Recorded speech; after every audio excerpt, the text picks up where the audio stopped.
Heard about cursed film crews or actors facing near-death experiences just for the plot? These behind-the-scenes secrets are often well concealed, but where's the fun without some digging? Here are 20 eerie moments from old Hollywood history. Number 20. Real-life drama on the set of The Professional. Ah yes, the gritty streets of 1990s New York City. The perfect backdrop for the poignant tale of a master assassin, Leon, in the film The Professional. Directed by Luc Besson, this cult classic captivated audiences with its gripping storyline and memorable characters, particularly the stoic hitman Leon and the young Matilda. But what if I told you that behind the scenes, there was a real-life drama unfolding that could compete with any Hollywood script? Remember the finale where Leon's building was completely surrounded by police? Here's the thing. While filming, a real robber, fleeing what appeared to be a nearby drugstore heist, turned a corner and unexpectedly found himself face-to-face with the set, mistaking the film crew for a massive police response. Caught off guard and staring at the unexpected sight, the robber immediately dropped his loot and surrendered before the actual police finally apprehended him. It may sound like a funny twist of fate, but consider the what-ifs. What if the robber had been armed? What if he had panicked and tried to shoot his way through to escape? The outcome could have been disastrous, turning a film set into a real-life crime scene. But hey, all's well that ends well, right? Well, not quite. If anything, the next eerie tale I'm about to share proves it.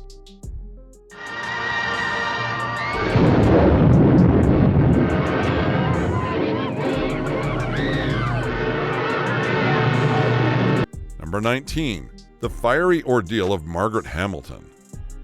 In one of Hollywood's most chilling on-set incidents, Margaret Hamilton, known for her role as the Wicked Witch of the West in The Wizard of Oz, endured a harrowing experience during filming.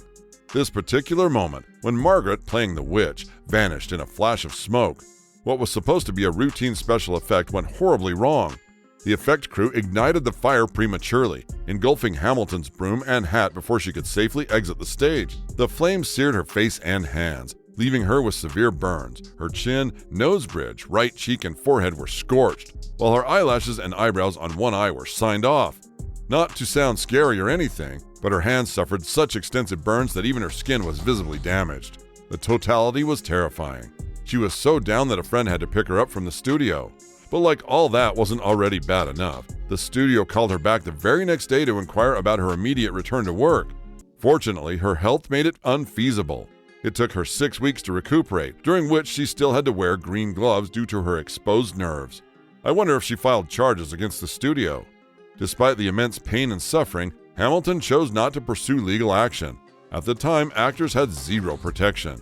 Stars who dared to fight for their rights got blacklisted from the industry, and poor old Hamilton feared litigation would permanently take her away from the industry she loved. The story doesn't end here, though. Number 18. The Aftermath. Remember when I told you the producers wanted Margaret Hamilton to return to the set of The Wizard of Oz almost immediately after her horrific incident, and that the degree of her burns eventually made the request impossible? Well then, guess what? After her 6-week recuperation, Hamilton was asked to film yet another fire scene. But as a single mother still recovering from her injuries, Hamilton adamantly refused to participate in the stunt. However, her double, Betty Danko, agreed to take her place, and no, it didn't lead to a happy ending. As crazy as it sounds, history repeated itself as flames once again engulfed the broom, this time with Danko on set. The fire tore through her wig and hat, causing severe burns that required her to spend 11 agonizing days in the hospital. Danko vividly described the sensation of feeling her scalp as though it were being torn off, a testament to the intensity of the ordeal. Shockingly, despite the life-threatening nature of her injuries, she reportedly received only $35 for her day's work. A stark reminder of the exploitative practices and lack of concern for the safety of actors and their doubles during that era. Hollywood may rather you forget this, but not even they can rewrite history. The incidents involving both Margaret Hamilton and Betty Danko underscored the hazardous working conditions and inadequate safety measures prevalent in early Hollywood. The next behind-the-scenes moment, though, totally bizarre.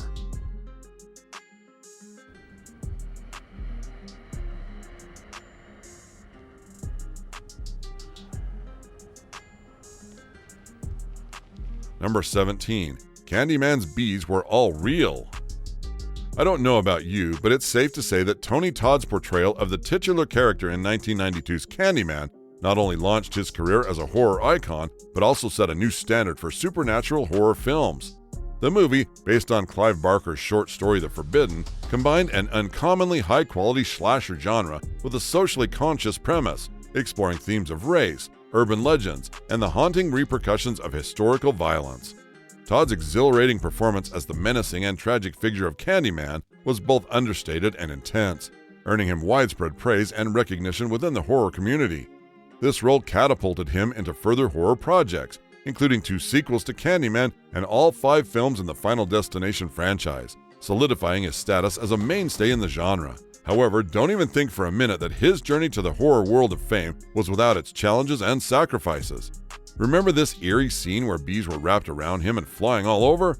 Yuck, seeing it alone makes me want to cringe. But hey, what if I told you this scene was neither CGI nor prop made? Yep, Tony Todd faced the extraordinary challenge of having live bees placed in his mouth for the pivotal scene.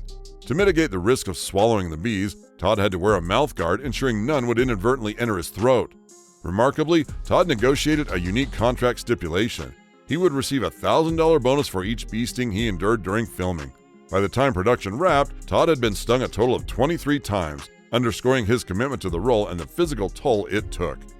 Would you have taken on the role if you were in his shoes? While you ponder that, let's head over to the World of Oz for more behind-the-scenes madness. Number 16, Tin Man. The Wizard of Oz might be the last movie you'd expect to harbor dark behind-the-scenes secrets, given how much of a joyous cultural sensation it was and continues to be. However, as you may have already seen, its backstage stories are as eerie as a haunted house, especially for Jack Haley, who portrayed the Tin Man. His troubles began with the makeup used for his iconic character, a silver aluminum paste that posed serious health risks. The paste continuously seeped into his eyes, causing severe irritation that eventually led to a nasty eye infection. But guess what? He wasn't the only one. Not a lot of fans may remember this, but Haley wasn't the original choice for the Tin Man role. Buddy Ebsen was the first pick for the Tin Man. However, he suffered a severe reaction to the aluminum powder makeup, which was intended to give him a metallic appearance. This triggered a congenital bronchial condition, causing him to fall seriously ill and necessitating hospitalization. Out of place, Ebsen was then replaced by Haley with the promise of an altered makeup. Alas, it didn't change much. He still suffered from a nasty infection that forced him to undergo surgical treatment. So you see, the experiences of Buddy Ebsen and Jack Haley underscore the physical toll that actors sometimes faced in Hollywood's early days, where the pursuit of cinematic perfection occasionally came at a steep cost to their health and well-being. Good morning, it's great to stay up late. Good morning to you. Number 15, Debbie Reynolds and the grueling dance training for Singing in the Rain. Oh, what joy it was to see Debbie Reynolds dance her heart out in the classic film Singing in the Rain.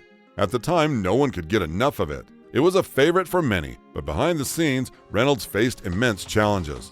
First, I bet you didn't know that at the time Reynolds was cast in the film, she had very little experience with dancing, which obviously became a significant hurdle. Worse, her co-star Gene Kelly, a man known for his exacting standards, made the set difficult for poor Debbie by constantly lashing out at her for her lack of dance skills. The constant criticism took its toll, and on one occasion, Reynolds was found crying under a piano by none other than Fred Astaire, who so happened to visit the studio. Astaire, upon learning what had transpired, empathized with Reynolds and offered to help her. The legendary dancer took Reynolds under his wing, providing rigorous training to improve her technique and endurance. One of the most memorable moments of her training was during the filming of the Good Morning Dance number, a marathon shoot that spanned from 8 a.m. to 11 p.m. By the end of the day, Reynolds' feet were reportedly bleeding from the grueling demands of the dance routine. Reflecting on her experience, Reynolds famously remarked, "Singing in the rain and childbirth were the 2 hardest things I ever had to do in my life." Thankfully, it all ended well.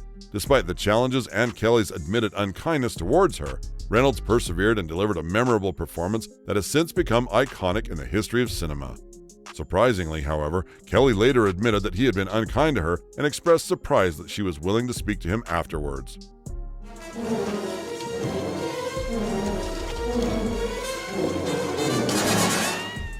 Number 14, the dark realities behind poltergeists. Remember that chilling scene in Poltergeist when Diane falls into the muddy pool only to discover she's surrounded by skeletons? Well, those skeletons were real human remains, something actress JoBeth Williams had no idea about until filming the scene. Yes, you heard right. JoBeth Williams was only informed about this eerie detail after she had already filmed the scene where she emerges from the muddy pool surrounded by real bones. Creepy, right? The story doesn't end there. The production of 1982's Poltergeist became infamous not just for its terrifying on-screen moments, but also for the eerie incidents and tragedies that followed. During the filming of the scene where Robbie is strangled by a possessed clown doll, the prop malfunctioned and actually began to choke Oliver Robbins, the young actor playing Robbie. But perhaps the most unsettling revelation came regarding the skeletons used in the film. It turns out that to cut costs, the production team opted to use real skeletons rather than purchase expensive prop replicas. Remarkably, the use of real skeletons in Poltergeist has since sparked speculation about a supposed poltergeist curse. Make of it what you will, but the alleged curse was further fueled by tragic events associated with the cast members, including the untimely deaths of Heather O'Rourke, who played Carol Ann, and Dominic Dunn, who portrayed Dana. O'Rourke passed away at the age of 13 due to an undiagnosed intestinal issue, while Dunn was tragically murdered by her ex-boyfriend shortly after the film's release. To date, the eerie incidents surrounding Poltergeist continue to captivate fans and fuel speculation about the supernatural and the macabre in Hollywood. But what do you think? Could the Poltergeist curse actually be real, or is it just a weird coincidence? Number 13. Bad Omen? What do the Poltergeist and Omen all have in common? Scenes of horror, captivating performances, iconic results. While all of these are true, I can't help but feel one stands out the most: the series of inexplicable phenomena and strange circumstances that plagued their cursed productions. You can argue most of the events were just circumstantial, but come on, three's a pattern and more is just plain suspicious. The plot of the film is relatively straightforward. A baby boy, adopted by a diplomat and his wife, turns out to be the Antichrist, leading to a series of deaths and misfortunes. And speaking of the latter, several unsettling events ended up plaguing its production, fueling rumors of a curse that persists to this day. It all began in September 1975, when lead actor Gregory Peck was flying to London for filming. During the flight, lightning struck the plane, a rare occurrence but not unheard of in and of itself. However, the bizarre incidents didn't stop there. Shortly after Peck's flight, executive producer Mace Neufeld also experienced a lightning strike while flying to Los Angeles. This was already an uncanny coincidence, but it escalated when writer David Seltzer's plane was also struck by lightning. Remember I said three's a pattern and more is suspect? While filming in Rome, lightly narrowly missed striking producer Harvey Bernhard. That's 4 incidents of lightning strikes involving key personnel within a short span of time that cannot easily be dismissed as mere coincidence. But hey, if you still believe there was no foul play involved, you might want to see what happened next. Number 12. More bad omens. Yep, the plane-related tragedies associated with the Omen weren't the only eye-openers. In fact, things could take an even darker turn. During production, there was a planned action scene that was delayed, resulting in Gregory Peck not needing to be on set that day. A private jet that was intended to transport Peck was therefore left unused. The following day brought devastating news. The very same plane that was supposed to carry Peck crashed after hitting a flock of birds. Tragically, everyone on board, including the pilot's wife and 2 children, lost their lives. The plane also struck a car on the ground, killing everyone inside. These incidents sent shockwaves through the cast and crew, leading many to believe in the existence of a malevolent force associated with the film. And the notion of a curse only gained further traction when John Richardson, the film's special effects artist, was involved in a horrific accident shortly after completing his work on The Omen. While driving in Holland with his assistant Liz Moore, their car crashed, killing Moore in a manner eerily similar to a decapitation scene Richardson had created for the film. And don't even get me started on how stuntman Alf Joint, known for his work on The Omen, was seriously injured while filming a routine roof-jumping stunt for the film A Bridge Too Far. In the hospital, he said it felt as if he'd been pushed. So as you see, the combination of lightning strikes, fatal plane crashes, and subsequent accidents has cemented The Omen as one of Hollywood's most notorious cases of alleged curses. Whether it was truly supernatural forces at play or a series of incredibly unfortunate coincidences, the chilling events surrounding The Omen continue to intrigue and unsettle those fascinated by the intersection of film lore and real-life tragedy. She was in an accident.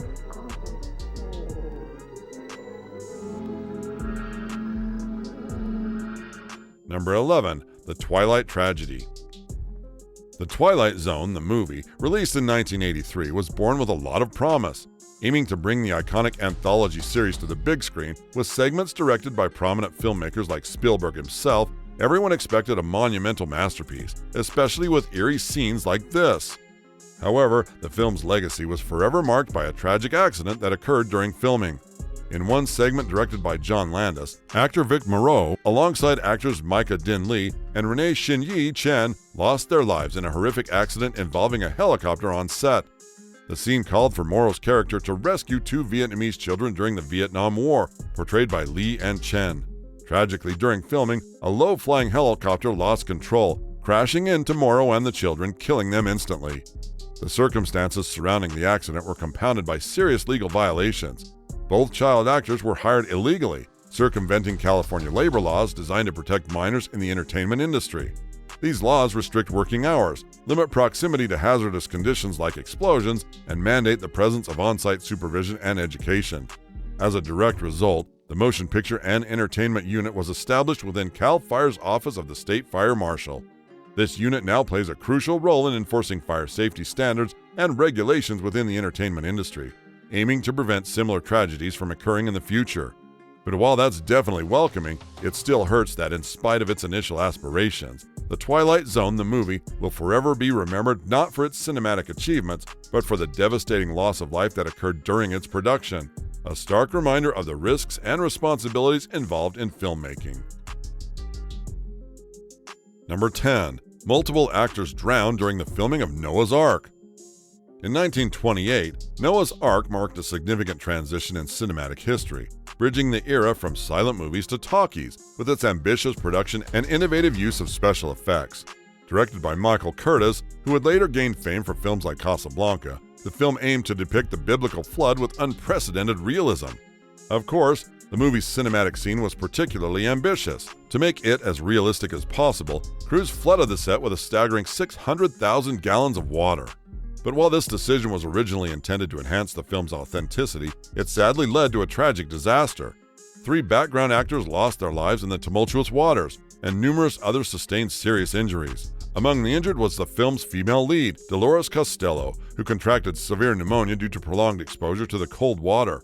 The scale of the accident was immense, necessitating the dispatch of 35 ambulances to the scene to provide medical assistance to the wounded. It was a sad day on the set and throughout Tinseltown. While the film contributed to the evolution of filmmaking technology and storytelling, its production was marred by a tragic loss of life and injuries that prompted a re-evaluation of safety procedures in the burgeoning film industry of the late 1920s. Try again!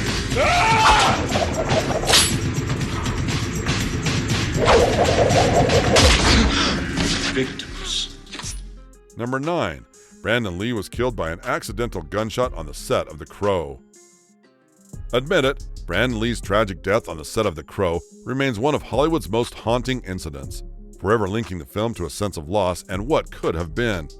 As the only son of legendary martial artist Bruce Lee, it seemed like an inevitability that Brandon Lee would enter the world of martial arts, and that he did. He made his film debut in Kung Fu, the movie opposite David Carradine in 1986, and then went on to appear in movies such as Showdown in Little Tokyo, Rapid Fire, and Legacy of Rage. These roles gave him modest success until he finally landed the role of Eric Draven in The Crow. It was a jackpot, a movie poised to catapult him to stardom, marking a turning point in his career. Sadly, it was never to be. During filming on March 31, 1993, tragedy struck when a prop gun malfunctioned. Originally, the gun was supposed to fire either a dummy round, which typically contains no bullet, or a blank round, which includes a live powder charge for visual effect but no projectile. However, an unforeseen issue caused a dummy round to be fired with the force of an actual gunshot, fatally wounding Lee. Despite immediate medical attention, he passed away 6 hours later at the young age of 28. Wondering how the movie got completed? Well, The Crow was finished using various techniques, such as body doubles and CGI, to finish Lee's remaining scenes. The film was released in May 1994, receiving good reviews and good financial success, both of which were overshadowed by the tragic loss of Brandon Lee. Like the case of Twilight, the incident sparked investigations into safety protocols on film sets, leading to stricter regulations concerning the use of firearms and special effects in Hollywood. Ultimately, The Crow became a tribute to Brandon Lee's talent and potential, with the film dedicated to his memory and that of his fiancée. His legacy endures not only through his martial arts lineage, but also through the impact of his final role and the lasting impact of his untimely death on the film industry. Number 8. The Game of Death. Speaking of Brandon, who can forget the tragic loss in cinema history involving Bruce Lee? Known for his iconic roles and critical acclaim, Bruce Lee's groundbreaking performances in films like Enter the Dragon and Fist of Fury, where he showcased unparalleled martial arts skills and charismatic screen presence, solidified his legacy as a martial arts legend. He pioneered and championed martial arts in cinema, leaving an unmistakable mark on the industry. However, while his death during the filming of Game of Death shocked the world, the aftermath was even spookier. In a shocking turn of events, footage from Bruce Lee's actual funeral was incorporated into Game of Death after his death. This led to alterations in his on-screen character storyline to accommodate this footage. The decision sparked controversy and raised ethical questions about the use of deceased actors' footage in films. Many argued it was unethical and unnecessary, possibly increasing the family's trauma. But while you can either debate for or against the notion, Bruce Lee's death marked the end of an era in the martial arts cinema realm. But his influence continues to resonate profoundly in the film industry and beyond. His films remain timeless classics, and his legacy as a martial arts legend endures as a source of inspiration for generations of filmmakers and martial artists worldwide. Keep your eyes peeled for more eerie behind-the-scenes moments.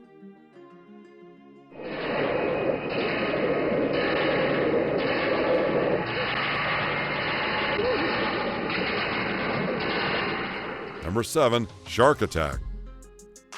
It is well known that the world of filmmaking often involves risks, but sometimes those risks result in tragic incidents that forever alter the course of a production. Such was the case with the film originally titled Cain, which later became known as Shark, after a harrowing on-set tragedy. In 1967, during the filming of Shark in Manzanillo, Mexico, a disturbing event unfolded involving stuntman Jose Marco. Hired to perform underwater sequences for the film, Marco was in the water wearing scuba gear alongside a subdued bull shark. The filming location was purportedly protected by nets intended to keep larger predators like great white sharks at bay. Yet one reportedly charged towards the camera crew and then attacked Jose Marco, causing severe injuries. Crew members attempted to fend off the shark with spears, but their efforts were futile as the animal's aggression persisted. The injuries sustained by Jose Marco were described as extensive, including severe abdominal injuries from the shark's attack. He was swiftly transported to a hospital for urgent medical care, where he remained for 2 days before tragically succumbing to his wounds. But while his demise was undoubtedly sad, it was the aftermath that truly broke my heart. The studio exploited the publicity surrounding Marco's death, renaming the film Shark and allegedly incorporating footage of the tragic incident into the movie itself, a claim that director Samuel Fuller vehemently opposed. Fuller, disheartened by the studio's decisions and the perceived exploitation of the tragedy, distanced himself from the project and sought to have his name removed from the final cut. He felt it not only betrayed his artistic vision, but was also an utter disregard for the human cost involved in its making. His protest against the studio's handling of the film underscored the ethical dilemmas and controversies that can arise in filmmaking, particularly in cases where real-life tragedies intersect with cinematic ambitions. Number 6. The dark tragedy behind Steel. In another stunt gone wrong, the tragic death of stuntman A.J. Bakunis during the filming of the 1979 film Steel remains a haunting reminder of the dangers inherent in the world of stunt work. While attempting a harrowing 323-foot fall, aiming to surpass a world record he had previously set with a similar stunt from a lower height, tragedy reared its ugly head. During the attempt, something went awry, leading to Bakunis losing his life in the pursuit of his profession. To be fair, the specifics of the incident vary in detail, with some overriding others. One thing they all have in common, though, is the summative brief that the stunt did not go as planned, resulting in fatal consequences for Bakunis. But again, the aftermath is what turns my head. According to some accounts, one of the unsettling aspects of this tragedy is the rumored inclusion of the fatal footage in the final cut of the film Steel. While such practices are uncommon and heavily debated due to ethical and sensitivity concerns, there have been instances where footage of fatal accidents or near-fatal incidents involving stunt performers have been included or referenced in films. But if it's anything like the dreadful case of Shark, that's one big L for everyone involved. If you've made it this far, then chances are that you've been pretty shocked by most of the revelations so far. If I'm right, then why don't you hit the subscribe button and turn on the notification bell to stay updated with our latest content? It'll only take a second. While you're doing so, make sure you sit comfortably or even grab a snack because we're about to go into even spookier territory. Number 5. Judith Eva Barcy's murder. Remember Judith Eva Barcy, The promising child star who was killed by her father, Yosef Barsi? With her career soaring in Hollywood, marked by notable roles in television and film projects, everything should have been perfect for her. She could have become a star or even an icon, celebrated for her trailblazing moments. However, it just wasn't to be. Behind the scenes, her life was marred by severe abuse and threats from her father, Yosef Barsi, who struggled with alcoholism and exhibited increasingly violent behavior towards Judith and her mother, Maria. In December 1986, for instance, Maria reported his threats and physical violence toward her to the police. Despite efforts by authorities and professionals to intervene, including police reports and Child Protective Services involvement, the situation remained volatile and dangerous for Judith and her mother. One time, Barsi told a friend that her father threw pots and pans at her, resulting in a nosebleed. As a result of her abuse, Barsi began gaining weight and developed compulsive behaviors such as plucking out her eyelashes and pulling out her cat's whiskers. In May 1988, after breaking down in front of her agent, Ruth Hansen, Barsi was taken by Maria to a child psychologist who identified severe physical and emotional abuse and reported her findings to Child Protective Services. The tragic climax came in July 1988, when Yosef Barsi carried out a horrifying act of murder-suicide. He killed Judith and Maria before taking his own life, leaving behind a devastating scene that shocked the community and highlighted the value of protective measures to safeguard vulnerable individuals from domestic violence.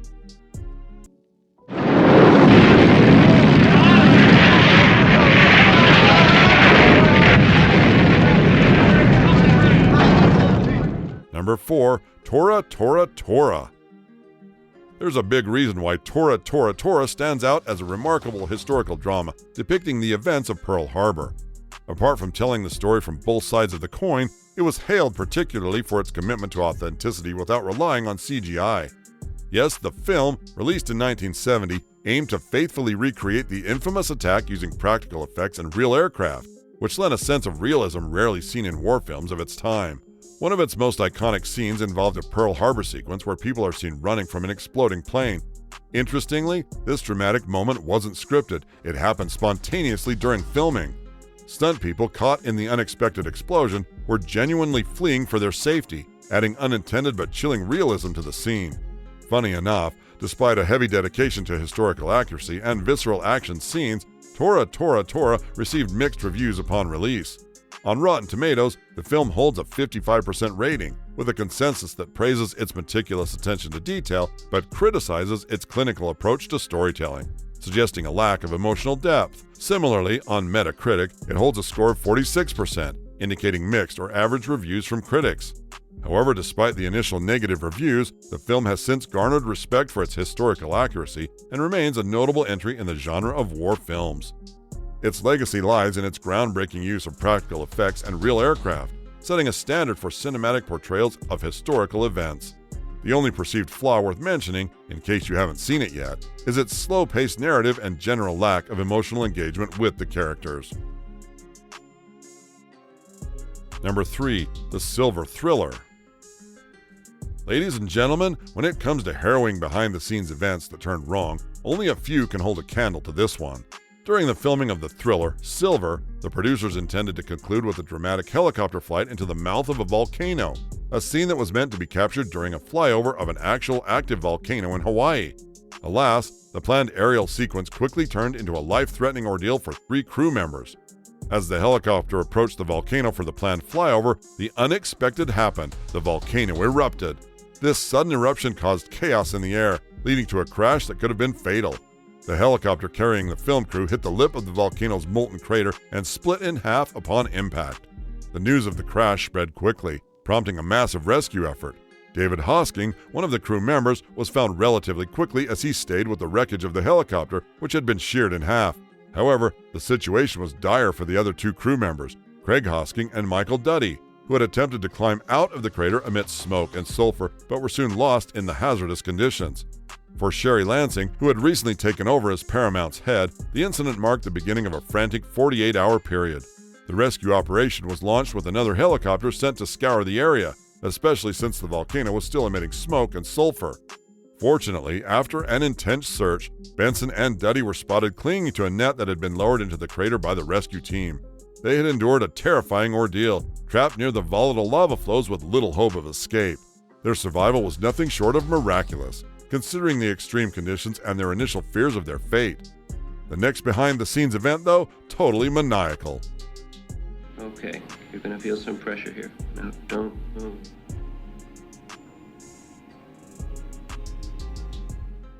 Number 2, the radiographer in The Exorcist was an active serial killer. If I'm to be honest with you, only a few movies in Hollywood's history could match the chaotic buzz during The Exorcist's release in 1973.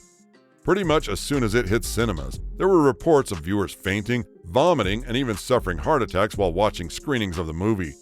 The film's unsettling content, particularly its depiction of demonic possession and the Catholic Church's involvement, stirred global attention, leading to protests and boycotts outside theaters. Despite the controversy, or perhaps because of it, The Exorcist became a pivotal cultural touchstone, solidifying its place in cinematic history. So why exactly is it featured in our list? Adding an eerie layer to the film's unsettling aura is a lesser-known fact about one of its actors. In a scene depicting a carotid angiography, a radiology technician can be seen in the background multiple times. This technician was played by Paul Bateson, who, unbeknownst to the film's crew at the time, was later revealed to be an active serial killer who was linked to a series of murders targeting gay men in New York City's leather-clad subculture. Bateson's heinous crimes came to light after his arrest for the murder of film critic Addison Verrill in 1979. He later confessed to additional murders as well. Crazy, right? Who would have ever thought someone so innocent-looking on the set would be so evil? That being said, if you think the shocking double life of Paul Bateson was crazy, you've got to see who we have next. Spoiler alert, it's a doozy. Find him skydiving or motorcycling, please welcome Rodney Alcala. Rod, welcome. Number 1, the dating game killer. For most, September 13, 1978 was an ordinary Wednesday, a totally forgettable one.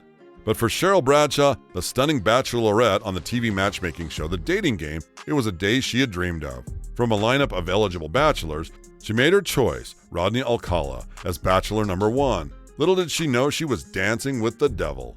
Unbeknownst to everyone, Rodney Alcala was keeping a deadly secret. He was a vicious murderer soon to be known as the Dating Game Killer.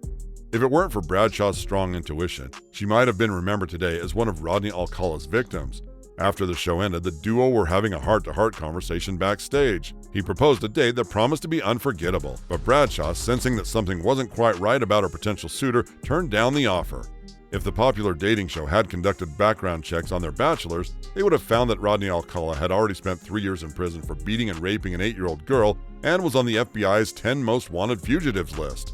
Born in San Antonio, Texas in 1943, Alcala entered the Army as a clerk at 17. But after a nervous breakdown, he was medically discharged due to mental health issues. Like many serial killers, Rodney Alcala had a style. His methods include beating, biting, raping, and strangling victims, often choking them until unconsciousness and repeating the process once they regained consciousness. That was how he assaulted his first victim, Tali Shapiro, an 8-year-old girl lured into his Hollywood apartment in 1968. Getting away with it, he kept his disgusting antics going until 1979, when he attacked 12-year-old Robinson Samso on her way to ballet class. Samso's friends were approached by a stranger on the beach who asked them to do a photo shoot, which they declined. Shortly after, Samso borrowed a friend's bike to rush to a ballet class. Somewhere between the beach and class, she vanished. Nearly 12 days later, a park ranger discovered her remains, badly damaged by animals, in a wooded area near Pasadena Sierra Madre's foothills. After questioning Samso's friends, a police sketch artist created a composite drawing. Alcala's former parole officer identified the face. The combination of the sketch, Alcala's criminal history, and the discovery of Samso's earrings in Alcala's Seattle storage locker led police to believe they had their suspect. After multiple trials, he was eventually convicted of 7 murders and sentenced to death. But ironically, he did not die that way. He passed away from natural causes at the age of 77 on July 24, 2021. His death was met with much fanfare. Many expressed their relief that the dating game killer was finally, truly gone, and that the planet is a better place without him. Well, that concludes our rundown of 20 of the most unsettling behind-the-scenes moments in Hollywood history. If you found these stories as shocking as we did, click the button and share in the comments which eerie revelation surprised you the most. But before you go, there's more to discover. Don't forget to watch the video currently on your screen for another astonishing revelation about the hidden truths of Hollywood. See you there.